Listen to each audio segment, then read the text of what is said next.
If you love crocheting but you don't enjoy the tedious work, this knitting machine from Kato will take your crafting to the next level. I want to thank Kato for sending me this machine to test out. So if you're thinking of buying it, you'll want to watch this because I figured out how to get it working so you can avoid frustration. It's actually pretty cool once you get the hang of it. First, you want to connect the clamp by screwing it into the bottom. Pay attention here, it's this part, not the base, that it needs to be screwed into. Once it's secure, adjust the screw to clamp it onto the table. The knob here is for manual threading and reversing. You'll mostly be turning this clockwise, or the direction of the solid white arrow. If you need to reverse it, and you will in the beginning, the knob lets you back it up.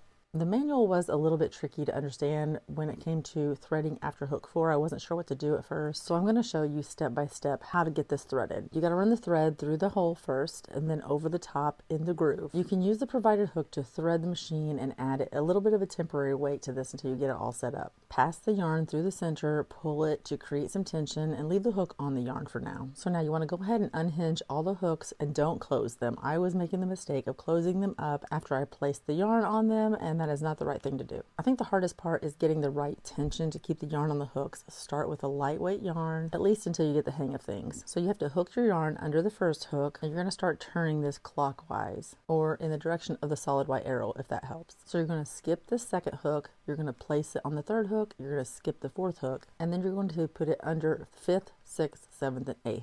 Or in other words, on your second rotation, you're going to put the yarn under all of the hooks. Then gently pull on the bottom yarn with a little resistance while you keep the top yarn loose enough to stay on the hook. At this point, you can go ahead and put your weights on if you want. I'm going to show you how I did that. But for me, I just held tension with my hand initially until I knew that the thread was going through properly. Once I felt like it was moving in the right direction and going smoothly, I put the weights on, but I made sure I stopped the machine before I put the weights on. And you want to make sure you keep holding the tension of that bottom yarn and make sure the top yarn is super loose. You do not want that to have any tension. You don't want the weights to touch the floor. You're going to stop the machine and adjust the weights and then just restart the machine. Too much tension at the top will bog it down and you'll hear the difference in the machine sound. Cut the yarn, then run the machine to release the yarn from the hooks. Catch the weights so they don't hit the floor, maintaining tension until the last second. To finish the ends, use a hook to pull the tail through the last 3 loops and tighten. And there you have it. You've just made a cord, and you can do so many fun projects with this cord. You can use metal wire to form flowers and words, sew it onto fabric. It was a lot of fun to use and I highly recommend.